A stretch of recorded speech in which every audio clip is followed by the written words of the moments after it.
of a champion, when you don't feel like you're special enough, that you're not talked about enough, that you're not mentioned enough, just so you know that is the right feeling. What you got to do is take that feeling, right, and understand that, we got to be in alignment with the company, right? Does the company recognize every single person in Primerica? They recognize the ones that make it really obvious, true or not true, right? So you got to understand when you don't feel like you're special, when you don't feel like you're given attention, when you feel like we don't do that intentionally, right? We do that, we don't know because we don't know. See, I tell people all the time, I never get mad or frustrated when people are not doing something or they're not, no, because they don't understand the feeling, right, Victoria? They don't understand the feeling of being on a KTA and sitting with a family and making a difference. They don't understand the feeling of being in the trenches with a recruit and you taking their time and they're taking your time to help you grow. But they don't understand that feeling. They don't understand the feeling when they deliver that first death benefit. They don't understand the feeling of putting kids to college. They don't understand that feeling. So you cannot get frustrated or get annoyed or just disturbed when people don't do what you want them to do. So they don't understand because if they understood the feeling, they do it all the time. Right. It's like a freaking natural high, right or wrong, right? So if you don't feel special enough, just make it obvious to yourself, to the people that are on your team, right? And yes, last night, Mom and I we were talking to.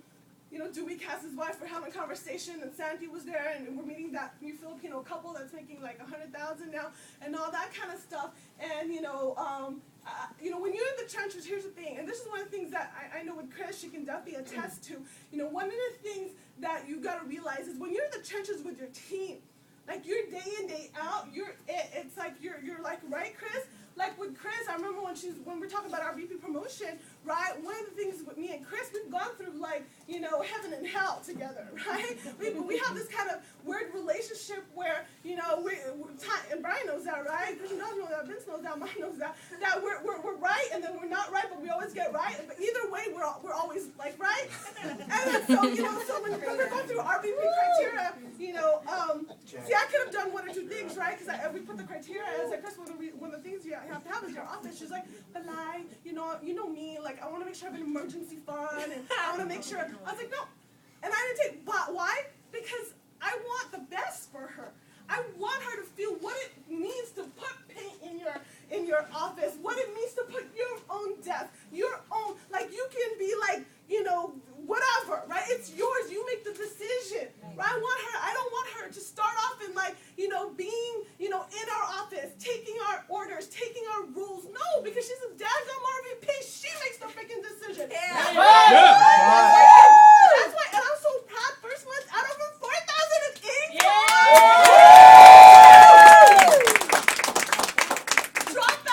Dropout. No, didn't even apply to college, right? Straight into the workforce, but the talent is there. And so I know without a doubt, I looked Chris in the eye, right, when Vincent was doing his whole challenge thing. I said, Chris, you promised me when you got promoted to RVP, you'd be the first one in the hierarchy to get $100,000 a year. And that was a promise. That wasn't just like saying it. It was a promise, right, Chris? But my point is this. When you're in the trenches with somebody, you can kind of say it how it is. And you're not scared, right? Same thing with Victoria. One of the things that I love about Victoria, we've been together in the last 6 months. So you all think when I post on Facebook, it's all happy and dandy. No, it's not. There are times Victoria would come up to me and she's like, Lala, I don't agree with this. And Lala, I'm disappointed with you in regards to this. There's so many times, right? But the key is I'm not but her, because I love her and I know she loves me and we want the best for each other, right? So when she was doing her whole talk today, I was bawling. Why? Because last night we were with leadership and I was like, crap, where's Chris and Joss? And, who else is going to be here? And we're like, okay, which table in our team and this and that? I was like, oh my God. And then my phone died and I found out Chris was trying to text me. And so and then she's Victoria's texting, where are you? where am I going to go? And what did I do? And who am I going to be with? And I'm like that. And when we're in the trench somebody, we're 2 miles apart from each other. But I'm like, Mom, let's go, let's leave, let's go be with Victoria. So we left leadership. We left our table. And when we got there, we're like, where is she? When we found her, and then I was like, no, let's go to the front. And we're like, oh my God, you got Alvarez is right in the front. You got reserved seating, right? And then Harry was with us, Harry, let's make sure Victoria meets people, right? And there's Jeff Fieldstad. Got a picture with Jeff Fieldstad, right? And then she started seeing all the Arizona people that, with her Instagram. Instagram, people that like all the stuff she has, they're starting to mingle. People from Florida saw Melanie and Victoria, like all of that stuff, right? So I had to put my agenda aside, even though like I wanted to be right there with Santee, right? Because my daughter, she needs me, right? And that's it. But you don't see the times where she tells me the things that she doesn't agree with, and she's not afraid to tell me, right? I mean, they'll have the same relationship, right? We have that same comfort zone. She knows, she can feel when I'm not in it, like when we're not seeing eye to eye. But she's also one of the great things about Glendale, she doesn't fear, right? She'll come up to me and say, "Eli, can we talk? I feel like," and that's awesome, because I can never do that. Does that make sense? And so, you know, that's you might not feel special, but you just got to make it obvious. Number 3, don't deny yourself of success. Don't deny yourself of success, right? Look around you. Like, look around you. Take this business seriously. She was talking about Marissa Maniago, 22 years old. What did she say? She said, "I'm freaking 22. Just got promoted RVP, made $25,000 last month. Paid $100,000 in cash, gave my mom money for mortgage. And you talk about not working this opportunity? I'm 22. I'm 22. She's like, 7 months ago, I just brought my boyfriend to Broadmoor just to have fun. Next thing you know, and he's a $100,000 earner. See, if you are successful in Primerica, God will bless you with somebody. Look, she's successful. God bless her, a 6-figure income earner from a different industry, right? Sees her freedom in Primerica, right? Business owner, sees her freedom in Primerica, gets involved. Like 6 months later, at $95,000 cash flow, she's 22. Awesome. 22 years old. And she's like, you don't take this, you're not taking it seriously, right? Come on, right? So, you know, don't deny yourself a success. Look around you, right? Take this business seriously. This business, right, does not lie. It pays you what you're worth. True or not true? You work this as a hobby, you get paid as a hobby.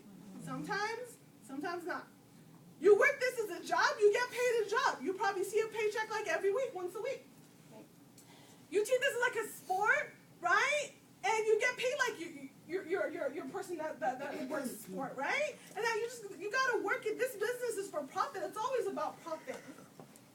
And see, I'm going back again. Like, as an example, there are times Victoria will text me like, "Momski, like, you know, I put in this much business, you know, this much didn't come in, you know, can you help me, can you find, you know," right? Because it's about profit. We want our team to make profit, not lose profit, right? We want people, so when we don't know, because you're a business owner, this is your business, right? You got to know when profit doesn't come in. So you got to like, hey, like, is there something wrong? What am I doing?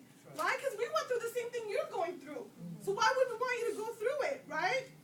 Number 5, you got to paint the picture of your operation, right? You got to paint the picture of your operation, right? And it's like when the people came in the office, like, we painted. I'm just so excited. Like, Dorian is like on this groupie text day by day, showing when walls are being torn down and, you know, all of that. And I'm like, yeah, I can just visualize. Right? I can just visualize how our super center is going to be. We're going to find not 3, we're going to find 10 RVPs by Waikiki in that super center. Bar none. That's just the way it's going to be. Number 6, you got to pay the price of paying full out now so you avoid all that struggle and financial hardship and worries.